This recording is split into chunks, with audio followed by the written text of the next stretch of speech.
Mère, relever le défi d'une génération en quête de valeurs. C'est autour de ce thème que s'est tenu, dans la matinée du samedi 6 juin 2026, un panel de discussion à l'école d'initiation théologique et pastorale de Cotonou. Cette initiative est portée par la Fondation En Tout pour Tous du Bénin. À travers cette rencontre, l'objectif était clair, sensibiliser les mères à l'importance des valeurs morales et éthiques dans la construction d'une société plus responsable. Pour la présidente de la Fondation, Francine Aïssi, cet objectif passe avant tout par le renforcement du dialogue entre parents et enfants. C'est vrai qu'habituellement, on recueillait des femmes qu'on formait à l'occasion de cette fête, mais cette année, on a voulu échanger autour d'une question cruciale, à savoir les valeurs à notre temps.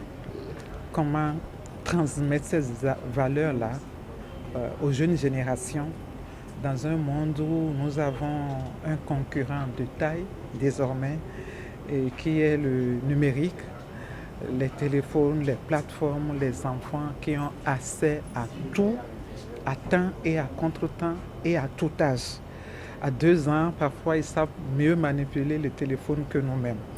Et donc, on a décidé de s'asseoir aujourd'hui pour échanger autour de ces questions, pour resituer les responsabilités qui incombent donc aux parents que nous sommes. Pour bâtir une génération responsable et épanouie, il est essentiel de mettre un accent particulier sur l'éducation des enfants au sein du foyer. Une mission qui, selon les panélistes, incombe aussi bien au père qu'à la mère. À cet effet, ils recommandent de privilégier le dialogue et l'accompagnement tout en évitant autant que possible les châtiments corporels.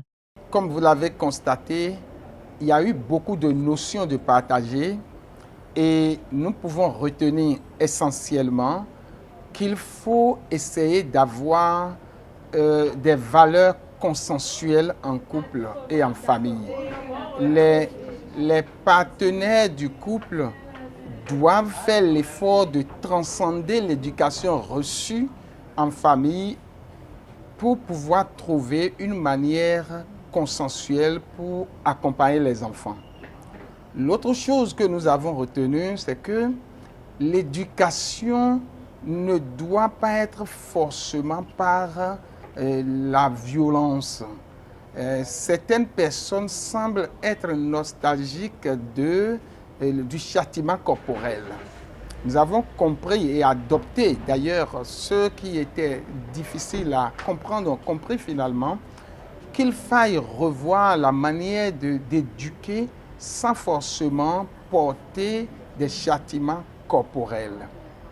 Et l'autre chose également, nous avons compris que pour relever le défi d'une génération en quête de valeurs, les mères doivent pouvoir accompagner les pères et les pères également les mères.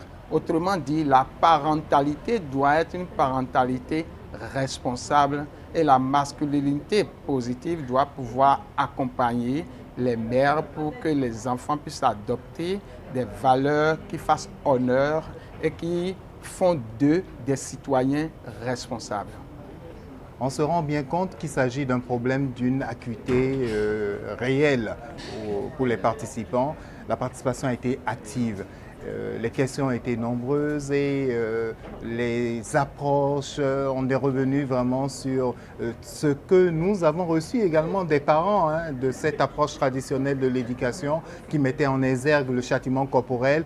Beaucoup discuté de savoir si c'est toujours fondé à l'heure actuelle, quelles sont les approches, quels sont les styles parentaux qui pourraient nous aider à pouvoir accompagner convenablement nos jeunes et leur permettre vraiment d'être des personnes à même d'apporter un plus à notre société, à la construction de notre société. Les échanges ont ainsi mis en lumière le rôle fondamental des mères dans l'éducation familiale et l'épanouissement des enfants. Une conviction largement partagée par les participants qui ont salué la pertinence des réflexions et des recommandations formulées au cours de cette séance d'échange et de partage. Nous avons suivi, n'est-ce pas, les panélistes tout à l'heure qui quand même donné de larges explications en ce qui concerne la façon dont nous devons éduquer nos enfants.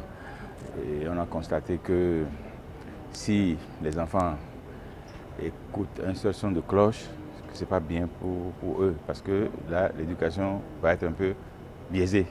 Donc c'est pour ça qu'il faut rester ensemble pour éduquer nos enfants. L'enseignement que j'ai pu tirer, c'est les valeurs à transmettre à la génération, aux enfants, pour faire d'eux un homme bien bâti dans la société. Bon, quant à ces valeurs, j'ai retenu, et en tant que valeur, il y a l'entraide, la solidarité. Aussi, nous devons développer l'écoute active et participative. Les parents, en tant que parents, il faut accompagner les enfants. Il faut un suivi permanent, la présence et l'autorité parentale.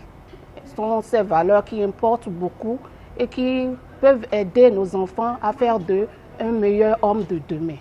Cette rencontre aura donc permis de rappeler que les valeurs qui façonnent la société de demain prennent racine au sein de la famille. En renforçant le dialogue, l'écoute et l'accompagnement des enfants, les parents, et particulièrement les mères, demeurent des acteurs incontournables dans la construction d'une génération consciente, responsable et porteuse de valeurs.